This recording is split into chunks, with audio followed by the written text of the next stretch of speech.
go. Alright guys, so I'm going to try and keep this as brief as possible, and yeah, you'll have to excuse the fluctuating lighting situation.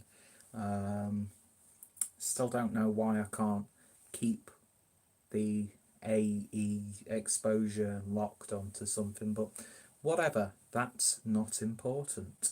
So yeah, you might have seen a video that I did recently, where I was talking about potentially combining film with beer on the channel, because I used to be very heavily active in the film reviewing community on my other channel, Mondo Squalido, as well as my blog and like putting little mixtapes together and stuff like that. I want to carry on doing that. I don't think it's feasible at this point to do it on the Mondo Squalido channel, because it seems on a daily basis I'm getting emails about reviews that I've done that have had monetization taken off them, have been age restricted. Basically, I don't show too much in my reviews. I like push it really to the limit of what you can show. So you'll never see any nudity. You'll see very suggestive things, but people post more on their blogs. Do you know what I mean? And there are kids exploiting their like 16-year-old girlfriend in thumbnails, but they can make literally millions. But oh no, if you artistically cover a film, then you are apparently just a sicko, and you need to be drove off YouTube. But yeah, so I like put a few ideas out there, doing like a live show every now and then. I've got a really cool response from Paul from Pierre Brew News, and I think I've got a few comments as well. And I will definitely be doing this. Still working out the format, still working out sort of a name for it as well. But it will be happening. I've got a few ideas in my head, and like the first idea for the first show and that sort of stuff. It looks like it'll probably be towards Halloween when I start this. Makes perfect sense in my opinion, and yeah, so look out for that. In the meantime, I will be putting stuff on the channel, because I used to do a sort of like a music mix thing called Ultimate Cinemageddon. So I'm going to be uploading those to YouTube, because I'm going to get, copyright claims left, right, and centre. But this is not a financially viable pastime to review beers online, just because there's not the audience base for it. So you're never going to make good money. Even if you're the biggest beer tuber on YouTube, you are not making good money, because it's such a niche market. So I can't make money anyway, so I might as well just be a little bit more, loose on the channel. So I'm going to be uploading those every now and then, just little music mixes, that sort of stuff. They're online anyway to download, but fuck it, just put up on YouTube. So there's that going to be happening. I'm not going to be bringing reviews over onto the channel, just because I don't want to get the headache that I've been receiving from there. But yeah, look out for those coming up, as well as when we finally launch the film beer sort of show. Also look out over the next few days of a bit of a follow-up to that very personal video that I made. I think it's only right that I do a bit of a follow-up to let you know where I am in that sort of thing. And I got a really good response last time when I was talking about some of the things I was going through. People that can relate to, people that can make themselves feel better and that sort of stuff. Because I am a really big advocate. If you've got something on your mind that's really, becoming a burden, let it out in some shape or form. Whether it be creatively, artistically, through conversation, through seeking out help. Just vocalize it, let it out there. And if people want to judge you for it, let them. Because if someone's going to criticize you for the way you feel inside, then you don't need to have them in your life. And Craig from Ken Beer Review says, "How you feeling today, buddy?" Yeah, I'm feeling pretty damn good today. Just coming from work, done a beer review of the Berliner Berg Bantam Pils, which was really nice actually. It sort of reminds you of like a Keller beer of Pilsner. You know what I mean? Nice and cloudy. Got like a lovely sort of like bite on the back end, which I've never really had from a Pilsner before. But yeah, I'm feeling good. Little bit of a situation last night, which I talked about on Facebook, which I will probably cover in that review. But yeah, today, clean head, I'm feeling good. Got a good week ahead of me, and I found out that I've got quite a lot of holiday time that I can use before it's all reset. So I'll be looking to get some things planned. The next big thing that I'm going to be doing is going to Indie Man, and then Craig says, "Good man." Yeah, man, I'm feeling good today, and hope you're doing well as well. Not spoke to you properly for ages, by the way, mate. Hope things are going good. But yeah, so I think the next big thing for me is going to Indie Man in Manchester. So I've booked the whole duration of the festival off.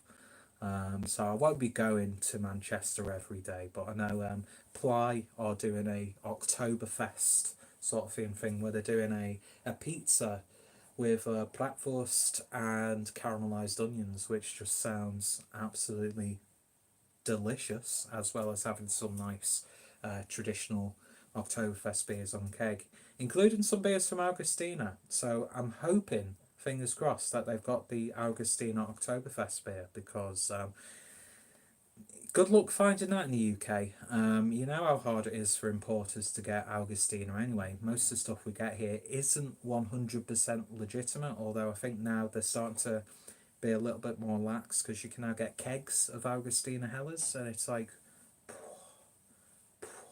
sign me up for that.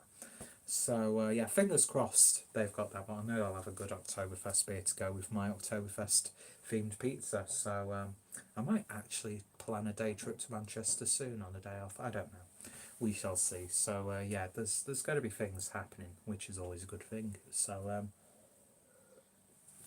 yeah, basically, I think I've already done this video before.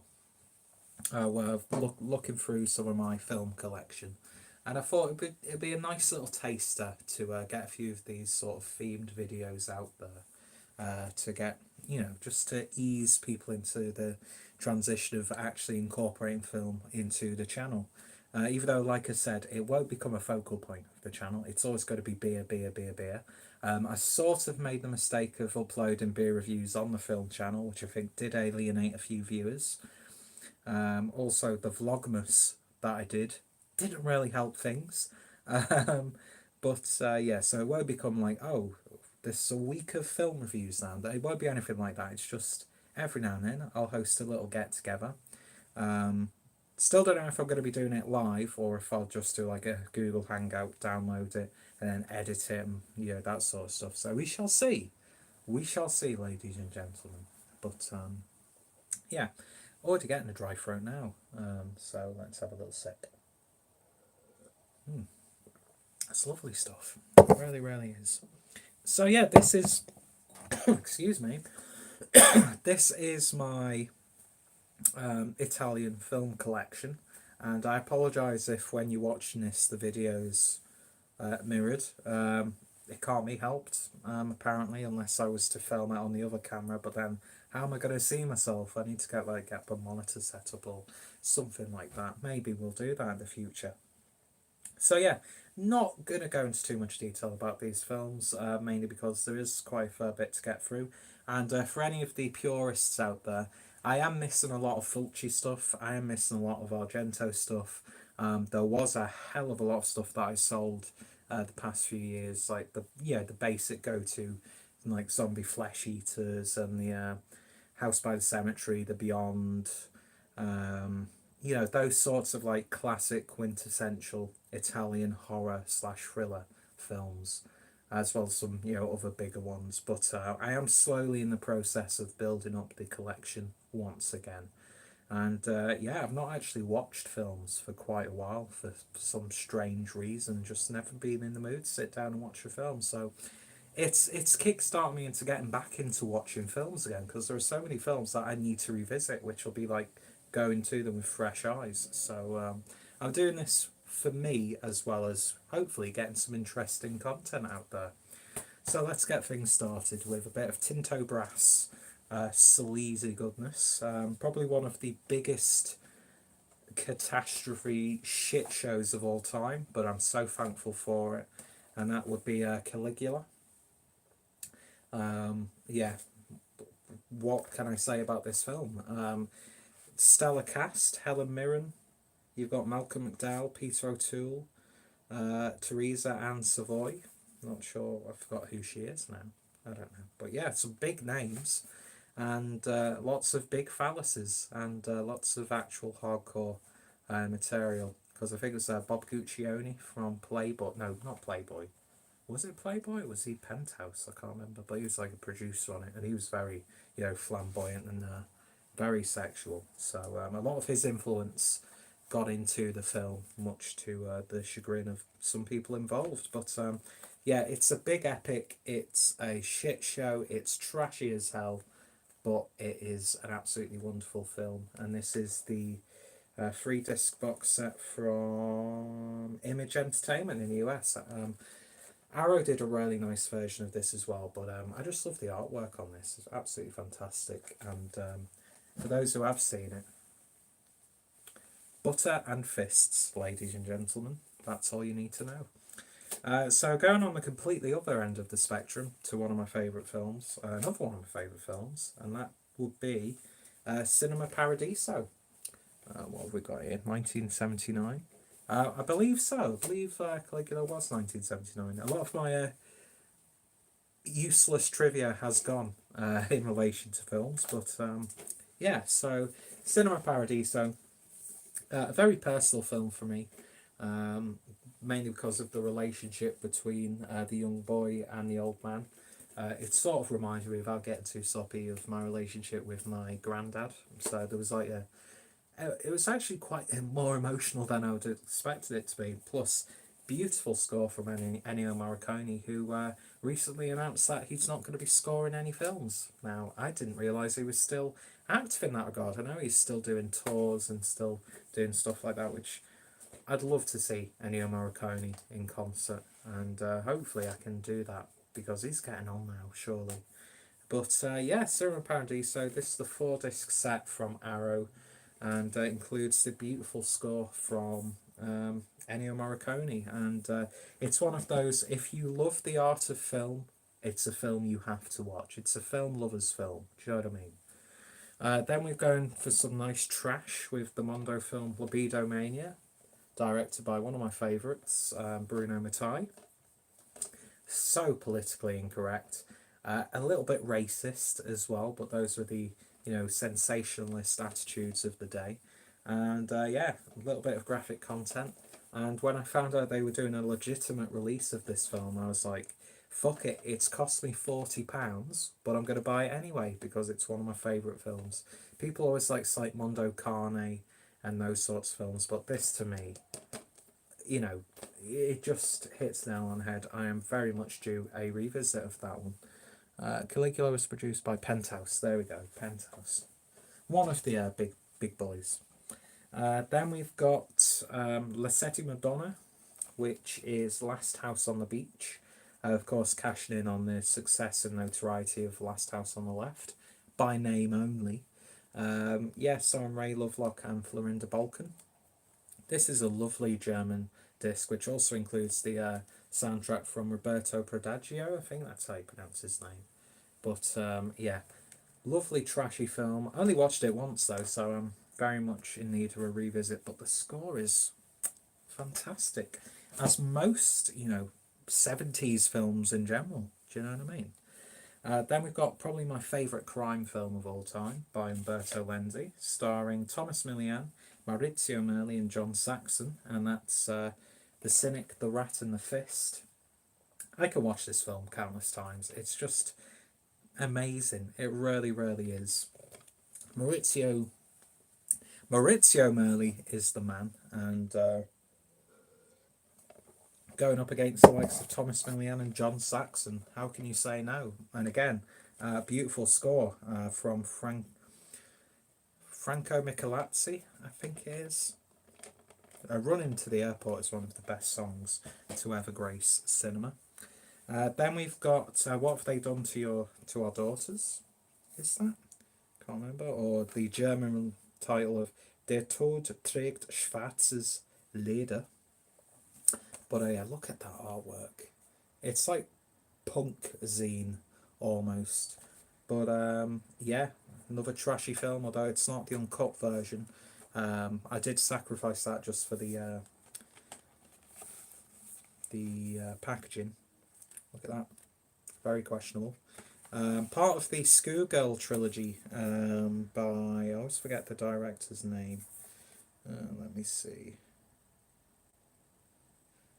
Massimo Delamanio. Yeah, I'm mispronouncing that.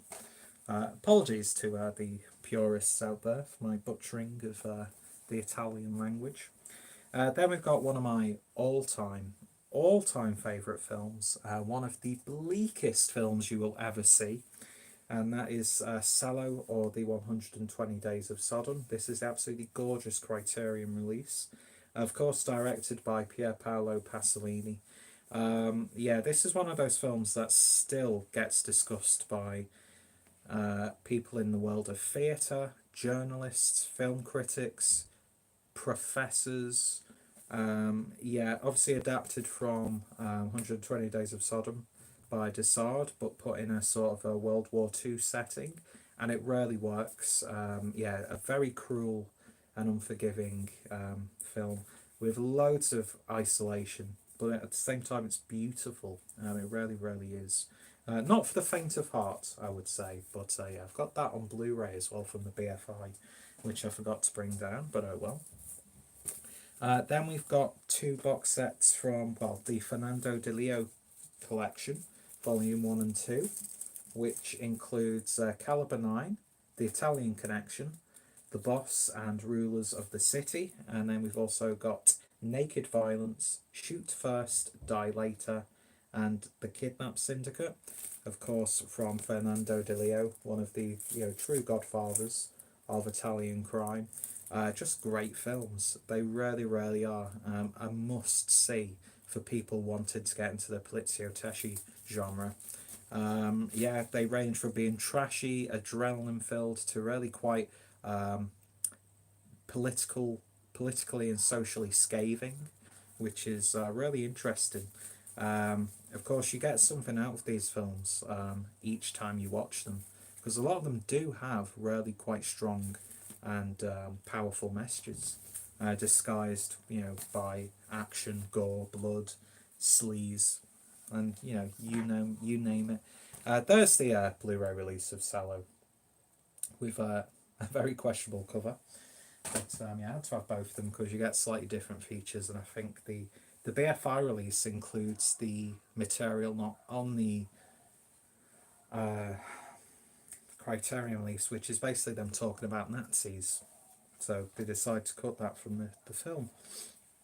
But then we've got a very shit version of Umberto Lenzi's The Labyrinth. I know 88 Films are releasing this either this month or next month, so I might have to upgrade to that. But this is like a really cheap German discount version. I mean, it's not bad. You get different options on there as well, so it's not like a muddy print or anything.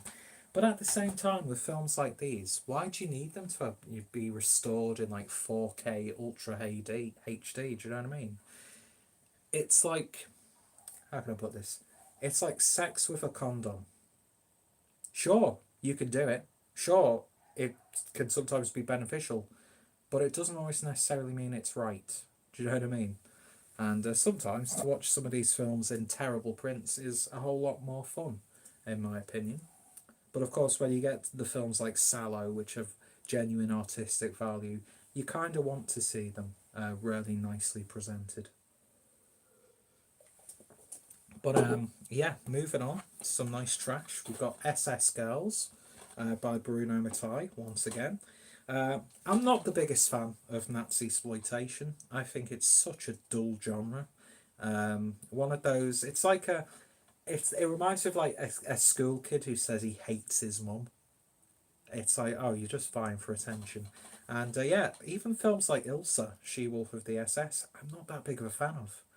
I think it's such an easy target. Do you know what I mean? But this is just beautifully trashy, campy as hell, and yeah, just look at that artwork, absolutely fantastic.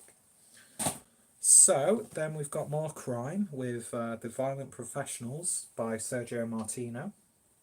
This is the Vipco disc, which actually looks pretty damn good for Vipco. And yeah, starring, what's his name? I always forget his name. Luke Miranda, who actually made an appearance in Hostel 2 and looks fucking amazing for his age. But yeah, that's a good, go-to crime caper. Then we've got Squadra Violenta from Stelvio Massi, starring Ray Lovelock and I forgot his name already, Thomas Millian. Yeah, again, really interesting crime caper. It's not one of the most memorable ones, but still good. Then we've got Shadows in an Empty Room, which is sort of an Italian film, if I remember correctly. I think it added Italian money in there. I can't remember the director's name now. Let me see. He went under the name of Martin Herbert, but I know that's it. It is an Italian director. But yeah, that's an interesting film. Some really good car chases in that one. Then we've got some shameless Screen Entertainment releases. We've got what's this one called again? I always forget the English name. Almost Human, starring Thomas Millian and Henry Silva. Henry Silva's the man, and this is again quite a shocking film actually. Really rough around the edges as well, with a beautiful score from Ennio Morricone. Then we've got Dario Argento's Four Flies on Grey Velvet, the final to the Animal trilogy of Giallos that he did. Wasn't a big fan of Cat and Nine Tails. I've got to say it. It's got probably one of the nicest songs in Italian cinema history, but the film itself, not that big of a fan of. But this is really awesome, with a great death at the end involving a car. Then we've got some classic Fulci with Don't Torture a Duckling. This is like social commentary at its finest. It deals with like Catholicism, mysticism, the social divide. It uses a motorway sort of bridge as like a divide point between modern civilization and like uncivilized village folk, and yeah, really interesting themes. Very scathing towards the Catholic Church, as a lot of the Italian films of the time were. Then we've got a strange one, L'Homme, aka Footprints on the Moon, directed by Luigi Bazzoni, starring Florinda Balkan, and with a cameo from Klaus Kinski, who you could cut his scenes out of it, probably wouldn't make a difference. But this is a very trippy film, actually. Very hard to pigeonhole in the genre, but yeah, interesting nonetheless. Then we've got my favourite Giallo film of all time, The Cat's Victims, aka Watch Me When I Kill, directed by Antonio Bido, or Bido, however you want to pronounce it. Totally understated, totally underrated, and although deemed as an Argento ripoff, even with the score from Trans Europa Express, but to me it's just absolutely fantastic. One of the most beautifully bleak films you will ever see. Then we've got Alberto Di Martino's Formula for a Murder, which gives away the ending on the artwork. So good job there. But yeah, starring a legend that is David Warbeck, and yeah, it's a sort of a more modern take on the slasher. But yeah, this is trash as hell. You know you're in for a treat when a film starts off with an abortion. Need I say any more? And lots of naked women get killed. Then we've got probably the worst artwork ever for actually quite an underrated film, Enzo G. Castellari's Cold Eyes of Fear. It's Enzo G. Castellari, known for his wonderful action and crime films, attempting a giallo. Still has those sort of like stylistic elements you expect from him, but with just a completely different pace and tone. But I think he pulls it off. But yeah, I need to upgrade this because that's absolutely horrific artwork. I hate that. I really hate the stuff like the artwork for like the redemption films and stuff like that. It's just so like, what the fuck does like a 90s like rave goth girl have to do with Italian cinema from the 70s? I just don't understand that stylistic. It's just horrible to me. Do you know what I mean? I don't like that sort of stuff. So why couldn't you have just used like a bad still from the film? I don't know, instead of some like goth girl who's got nothing to do with the film at all. But hey, if you're into that sort of stuff, fair play. Then we've got uh, Seagulls Fly Low. This is a bootleg starring Maurizio Merli. Basically a VHS rip, and probably the only way you can watch it outside of actually owning a VHS of it. But yeah, where did I get this from? From ZDD. Nice little bootleg company. They do put a lot of effort into the releases, to be fair.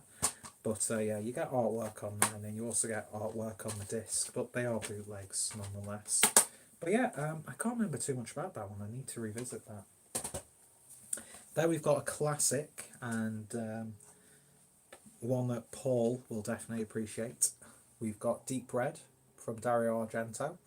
Not my favourite Giallo film, but the technical aspects of this film, it's like Dario Argento has more money to play with now with films, but he can't do anything. His recent output has been horrific. But, you know, back in the day, he could pull off some wonderful feats of filmmaking.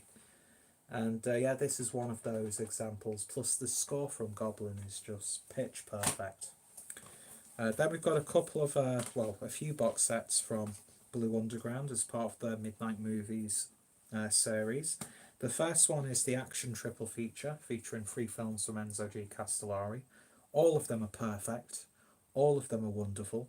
We've got The Big Racket, we've got Heroin Busters, and we've got Street Law. Fantastic stuff. Street Law is just one of the best action films of all time with Franco Nero. And that mustache, though, wonderful stuff. Then we've got the thriller triple feature featuring the Bloodstained Shadow, Short Night of Glass Dolls, and Who Saw Her Die. I think all of these films have got really good releases now, but I don't think I'll be upgrading because I like the picture quality on these DVDs. But yeah, some nice little takes on the Giallo thriller. Short Night of Glass Dolls has like a sort of supernatural element to it, which works. And The Bloodstained Shadow by Antonio Bido once again deals with Catholicism. And then we've got the suspense triple feature, something along the same lines, with The Fifth Chord, The Forbidden Photos of a Lady Under Suspicion. Let's see, Street Law, Fucking Rules, sing it with me, Driving All Around. I'm not going to sing all of it, Lee, but yeah, you know what I'm talking about. That is just one of my all-time favourite films. It's just fantastic. There's not a dull moment in pretty much any Enzo G. Castellari film. They're just action-packed and so stylistic that there's never a dull moment. Your attention is never taken away off the screen. And so few directors can pull that off. But yeah, we've got the other box set, which includes The Fifth Chord, one of the most beautifully photographed films of its kind. The Forbidden Photos of a Lady Above Suspicion, and then The Pajama Girl Case, which is probably the weakest of the 3, but it's still an entertaining film. And yeah, those box sets are great ways to watch those sorts of films, because you can get them dirt cheap on Amazon and eBay and stuff like that. As I was saying, I don't need to get 4K Blu-ray transfers of films like that. Do you know what I mean? It just doesn't make sense to me most of the time. Then we've got The Beast with a Gun, or Beast with a Gun, aka Mad Dog Killer, which stars Helmut Berger, and that's a nasty film as well. One that I definitely have to give a proper revisit to. But yeah, and again, I think that's got a really nice release here in the UK now. Then we've got my favourite zombie film of all time, Hell of the Living Dead from Bruno Mattei. It's like it's basically, without it just being a compilation of the best bits of zombie films, it's like taking the best bits of zombie films and making a new story from them. Totally rips off the likes of Dawn of the Dead, you know, it's bound to. But it does it in such a good way. Even the scores on original, like lifting scores from what is it? Oh my god, what's that film called? I can't remember. But yeah, loads of unlicensed Goblin music in there. And I think even no, that was a different film. I think Lucio Fulci was involved in. I can't remember. My knowledge has diminished slightly. Let me see. The most inept SWAT team ever, indeed. But the most stylishly dressed, though, those little blue hats. Contamination, that's what I was thinking of. Lots of songs ripped from Contamination. Even I think Dawn of the Dead soundtrack gets ripped off. And the theme tune is just fantastic.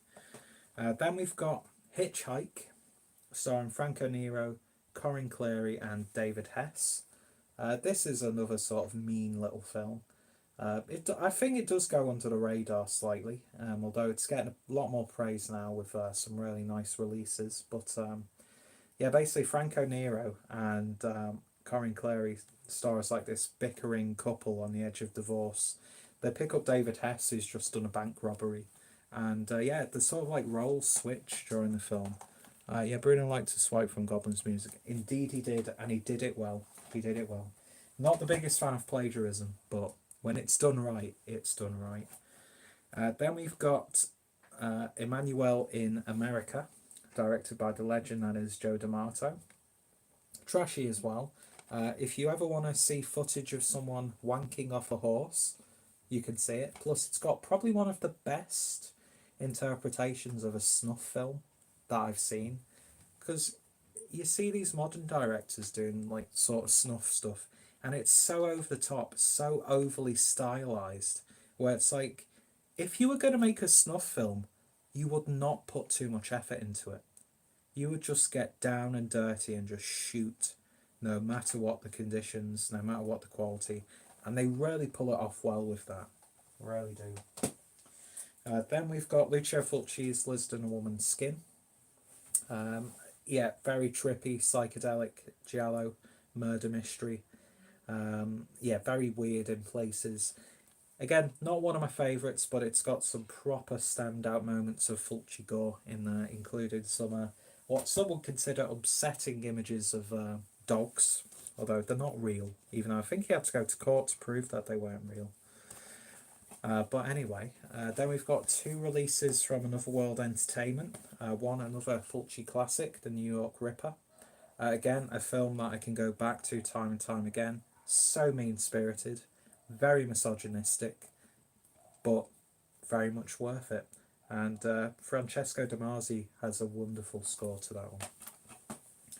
Then we've got some more Bruno Mattei action with Rats, Nights of Terror. Post-apocalyptic fun with one of the, without spoiling it, with one of the best endings in a film of its kind. I love that film. Fantastic stuff. Then we've got some nice questionable filth. Thank you.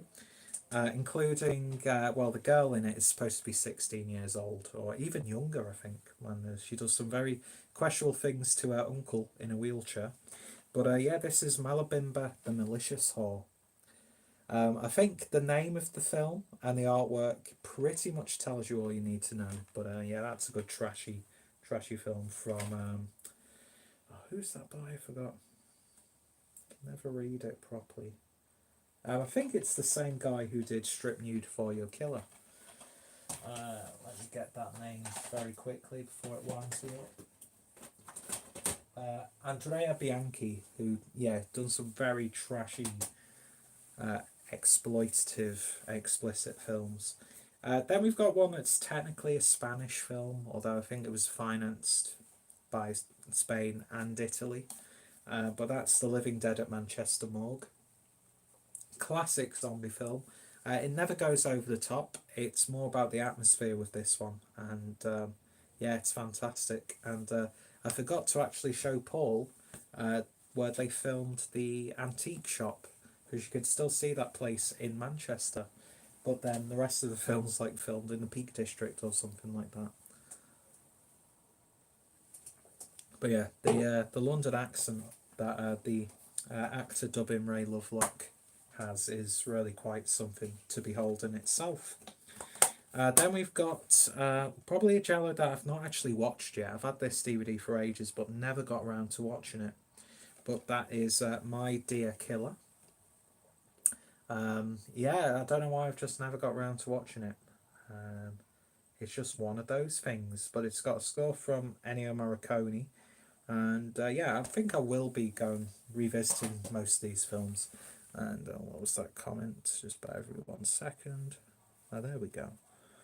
Yep, shot in Italy and Britain, a Spanish director. Yeah, it is. It is a really, really good film without going over the top. The atmosphere, the wind sounds in there are really effective, and that's a really easy effect to pull off, I suppose. But yeah, Ray Lovelock is just great in that line. You're all the same, the lorries.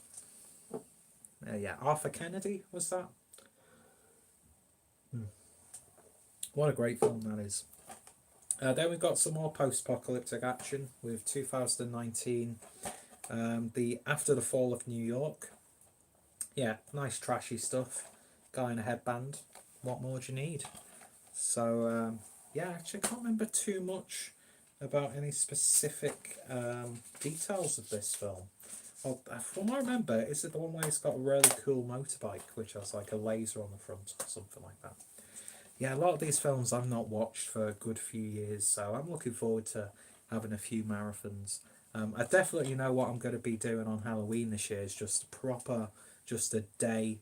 I'm going to book it off. I'm going to have a day of Italian cinema, watching the classics, watching some ones that I've not watched for a long time, and yeah, I need to get back the likes of Fulci's, like Zombie Flesh Eaters, House by the Cemetery, The Beyond, City of the Living Dead, all these like classic ones you should have watched. I mean, I don't even have a DVD copy of Tenebrae, which is something I think Paul would be very ashamed with me. I don't even have, because I've just seen the name, I don't even have like Cannibal Holocaust or Cannibal Ferox anymore, so I need to get myself some good uncut prints of those as well, because Cannibal Holocaust, for how disturbing and realistic it is genuinely one of the most beautifully shot films in cinema history. Even if it does star Robert Kirkman, the porn star, you see him getting his penis tugged by young natives whilst he's bathing, and of course, animal cruelty abound. But yeah, still a somehow beautifully shot film with one of the most gorgeous scores of all time from Riz Ortolani.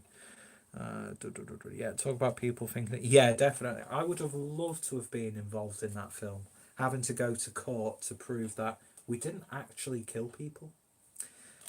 It's amazing how art can get to that point where people are like, you have to prove that nobody actually died for the sake of this film. But hey, what's his face who directed the Blues? What's his name? Anthony Landis? He literally got away with murder on the Twilight Zone with the help of Steven Spielberg. Yeah, so they have a lot to answer for. What's his name? I'm sure Lee will correct me. But yeah, what was the guy who died during the filming of the Twilight Zone? Vic something. He was in a load of things, obviously. John Landis, poor Vic Morrow. There we go. Vic Morrow and those kids, yeah. That footage is still creepy as hell to watch. But yeah, the fact that very little happened to those involved, it's like, yeah, come on. I don't like shit like that. I really, really don't. But anyway, we won't get into that sort of stuff. But yeah, from the director of Cannibal Holocaust, Ruggiero Deodato, we've got Live Like a Cop, Die Like a Man. Sort of like a buddy cop sort of a crime caper with some homosexual undertones, let's put it that way. And written by Fernando De Leo. So yeah, an interesting film with Ray Lovelock. Again, one that I've watched once but never revisited for some reason, so that definitely has to happen. Then we've got another personal favourite of mine, just because of I don't know. There's just something about the way Thomas Millian is dressed in this film, and it's just like it's perfect. And that's The Young, Violent, Dangerous, directed by Romolo Guerrieri, and I think this was also written by Fernando. Yeah, also written by Fernando De Leo, about some like teenagers going on a rampage, and then there's all this like sort of stuff. Oh, they've been raised terribly, or they're ignored by society, and they're really quite bleak at the end as well. But yeah, interesting film nonetheless. Plus, how can you say no to that artwork? I mean, come on. Then we've got another slightly understated crime film from Umberto Lenzi. Not one of his more memorable ones, it has to be said, but still a good film nonetheless. And that's Gang War in Milan. It's a really nice Raro release. But yeah, basically, the French crime world invades America. No, it's not America, obviously. Italy. The appearance of a roof, yeah, in Milan, and then the French muscle in. Let's see, we've got to go. We'll watch the rest later. I think I'll do a video on my Italian film. A much smaller collection than yours, but I do have a few, don't I think? Yeah, I'm looking forward to watching that, and I appreciate you stopping by and watching this as well, Lee. Yeah, and if you guys haven't done so already, quick plug, I will update the description once this has gone uploaded, but They Must Be Destroyed on Sight. Great podcast, and look, I'd imagine quite a few of these films have been covered on there. But yeah, appreciate that, man. But back to business. Gang War Milan. Basically, the French invading Italy. A crime war ensues with an eye for an eye, a teeth for a teeth. That's not the proper term. Whatever, moves swiftly on to the first giallo that I ever watched, which is Sergio Martino's Torso. Gotta say, didn't really think much of it first time round, but a great outfit for the killer. Definitely a film that I will have to revisit, give it a second chance. But again, beautiful score from Bruno Nicolai, I think, on that one. Then we've got Faccia Faccia, aka Face to Face, an Italian spaghetti western, starring Thomas Milian and Gian Maria Volonte. Gian Maria Volonte stars as like an academic, sort of like school teacher, and Thomas Milian stars as like a ruthless bandito type thing, like revolutionary as well. Sergio Corbucci, of course, the guy who brought us Django. But yeah, it's amazing how a film like this, the intellectual starts off as like the rational, sort of straight faced, like by the rules sort of guy. But the roles get reversed halfway through the film, and he becomes like the vicious savage. It's a really interesting film, and I think it's sort of like a social commentary on what was happening in Mexico or Spain. I can't remember the specifics, but yeah, really interesting film, and that's a lovely release from Eureka here in the UK. Then we've got A Bird with the Crystal Plumage, one of the most important giallo films of all time. Fantastic film. Back when Dario Argento, what's happened to Argento? Really, what has? I mean, obviously he's in a little bit of ill health, so no disrespect because he's a maestro. But yeah, really redefined the genre with this film, of course. The likes of Mario Bava. I don't have any Mario Bava films in my collection. I used to have both of the box sets for Mario Bava, but I sold them for a big profit. So it's like, okay, but I need to get a load of films back in this collection. But yeah, what Mario Bava started, Dario Argento sort of like rewrote the rules, laid down built on the foundations already built, and yeah, fantastic film, and the start of the Animal trilogy. Then we've got La Dolce Vita from Federico Fellini, or Fellini. Fellini, he's a football player. Still not watched this film. This is a really nice Criterion release. Oh, it comes with a poster as well. But yeah, not watched it. I know it's a classic. It's one of those film school type deals, but yeah, looking forward to actually sitting down and watching that. Then we've got Recode the Mean Machine, starring Chris Mitchum and Barbara Boucher, who is absolutely stunning in this film. And yeah, if you're a man and you enjoy your penis, you might wince at a certain aspect of this film. That's all I'm going to say. But yeah, nice and trashy. Then we've got some really early sort of Italian crime films. This is a double feature of I Am the Law and Mafia. Not actually watched I Am the Law yet, but Mafia was an interesting one with Franco Nero playing as a police detective sort of thing. But yeah, interesting stuff. Not the most exciting or exploitative of efforts. Excuse me. But really good nonetheless. Then we've got a masterpiece from Sergio Corbucci, and that's The Great Silence, starring Klaus Kinski and Jean-Louis Trignant. I think that's how you pronounce his name. Of course, very heavily referenced, to put it politely, in Django Unchained. One of my favourite Ennio Morricone pieces is from this film. And yeah, the ending was so bleak that they had to reshoot it. And you get both endings on this disc. But yeah, this is just the landscape and the backdrop of this film is just absolutely breathtaking.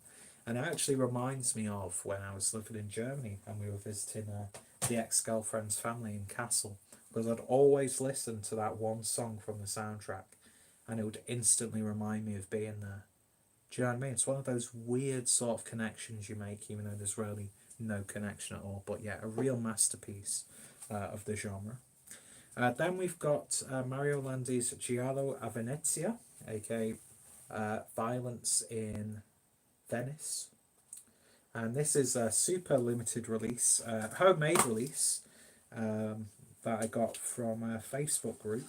But yeah, it's like the best limited edition that will never get released. And not just because of, how am I going to show this? One of the inserts of one of the actresses who plays in the film. It's quite a classy photo. There we go. I can show you that. Look at that. Wonderful. But yeah, it came with a badge. It came with the unofficial soundtrack, postcards, and I think it's one of those type of deals where it takes references from different releases to come together to put like a definitive version of the film. But yeah, good trashy fun. Great soundtrack as well. I know I was shitting on Dario Argento and his recent output, but I've got a soft spot in my heart for this Giallo, starring Adrian Brody, with one of the worst Photoshop jobs. Look at that.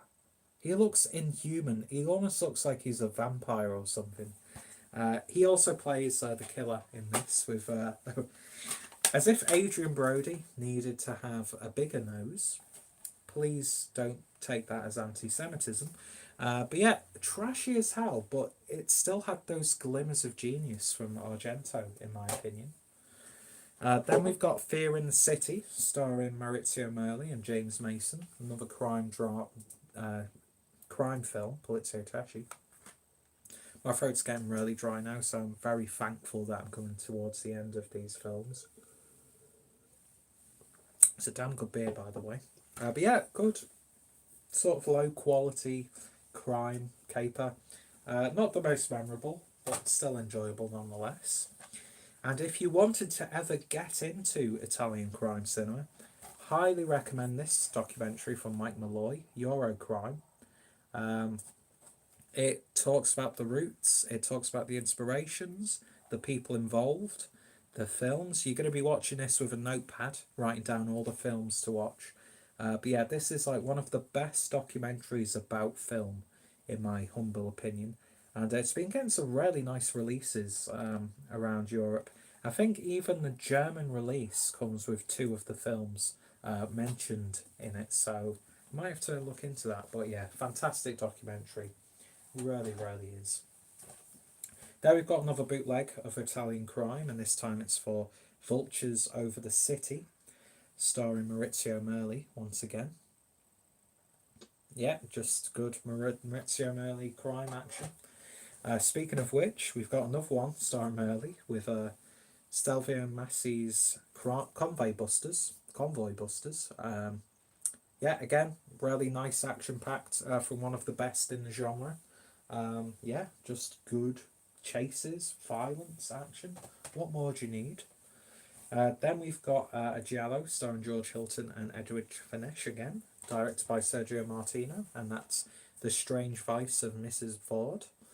Beautiful film, not only for Edwidge, but it's also got beautiful score from Nora Orlandi, if I remember correctly. And yeah, fantastic stuff. A little bit psychedelic. One of the early entries as well that seemed to get overshadowed by the likes of the stuff Argento was putting out at the time. Then we've got some Pier Paolo Pasolini once again, and this is Pigsty. And I've noticed that it's getting a little bit dark in here, so there we go. And yeah, not actually watched this, although I use that artwork for Mondo Squalido a lot. Yeah, I think it's like a social commentary again about it's two stories, one about like cave people or something like that, and then one about like people in wealth and that sort of stuff. But yeah, looking forward to actually sitting down and watching that. Had that DVD for years but never watched it. Don't know why. Then we've got, again, really great way to watch some of these Italian films, because a lot of the times it's the only way you're going to see them on disc. And that's when you get like box sets like this, like really cheap public domain box sets, sort of like the Mill Creek stuff. Highly recommended. For the price you're getting like 20 films a lot of the time. So what have we got here? We've got the Mafia Kingpin, starring Mr. Scarface, the Cop in Blue Jeans, the Cynic, the Rat and the Fist, the Master Touch and Violent Naples. Some absolute stonkers there, including Violent Naples and the Cynic, the Rat, the Fist. Mr. Scarface is Rulers of the City, which is on the Fernando De Leo box set. But yeah, for the price you're paying for them, you're not going to get the best prints, but at least if you find a film you enjoy and you want to do an upgrade, you're not, wasting your money. And then on this one, from the same company, we've got Crime Boss, Street Law, Revolver, Confessions of a Police Captain, and Death Rage. Again, great way to introduce yourself to the genre. Some classics on there, especially the print of Street Law. That's fantastic. Then we've got Misanthropic One, who says ahoy ahoy, howdy doody, my fellow misanthrope. And yeah, the next one is Fug City Chronicles. Now this isn't exclusively Italian films. Let's see. Do you review lagers? Funny enough, I've just been drinking one. And yeah, lagers are probably one of my favourite styles. So you'll find a lot on the channel. Just type in, because I've got a playlist for lagers as well, so I've got quite a few actually. So have fun. And yeah, like I said, not exclusively Italian, although it does include the Fernando De Leo trilogy in there. But it's got Tony Arzenta, Bandidos, which is a spaghetti western, Blind Rage with Fred Williamson, bit of blaxploitation there, Godfather's Daughter. The Triads are up against a one-woman killing machine. I think that's an Asian film. I just missed that comment. Drinking an Amstel now. Do you know what? Amstel is not a bad lager. It's a really decent pint, actually. When there's nothing else there, I would happily take a pint of Amstel. Then we've got the Italian Mob trilogy, which I think is also named the Milieu trilogy, which includes Manhunt the Boss, and Caliber 9. Then we've got City Rats, which is based in Mexico. New Mafia Boss, and then Redneck with Telly Savalas and Franco Nero, which is an interesting film. But again, you can pick these box sets up really cheap and get yourself introduced to some really interesting films and directors and genres most of the time. I do highly recommend those box sets. I know the snobs look down on them because they're like battered VHS prints, but as I was saying earlier, a lot of the time you want to watch them in that sort of state. Do you know what I mean? It adds a bit more atmosphere and grime to some of those films. And then the last film is another Fellini film, and one that again I've not really watched. I think I started watching about 10-20 minutes in, but I just stopped for whatever reason. I agree, it's very fresh and pills, and like, yeah, it is. There's nothing wrong with it at all. And I think lagers are just a good style anyway. Um, but yeah, Academy Award winner, 1974 for Best Foreign Language Film. And yeah, I need to revisit that one.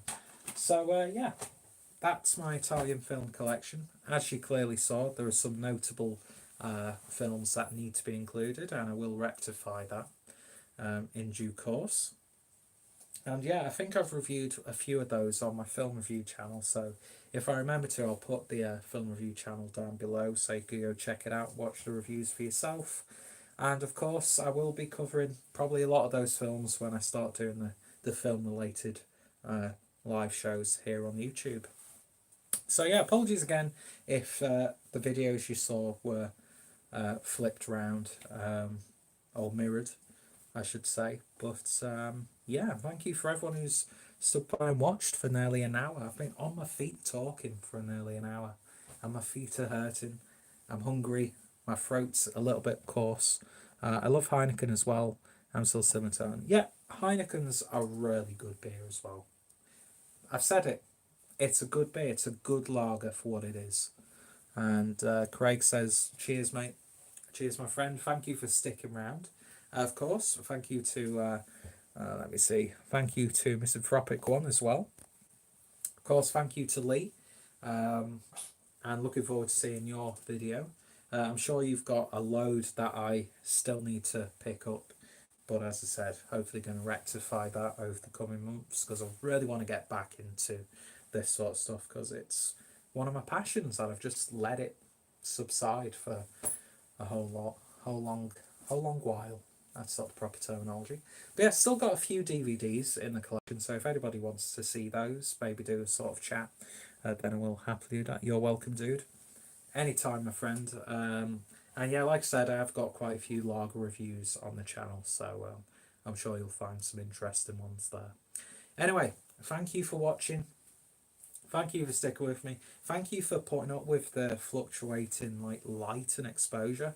It doesn't get distracting after a while, actually. So yeah. Anyway, you're all fantastic. Thanks for sticking around, and I will update the description box within the hour or so. And in fact, I think I've actually got a video going live soon, which I need to actually fill in all the details in the description box. Oh well, it's a clueless drink away. Anyway, thank you for watching. Cheers for commenting, and thank you to anyone who's watching this after it's gone live. And yeah, look out for some different content on the channel from here on in.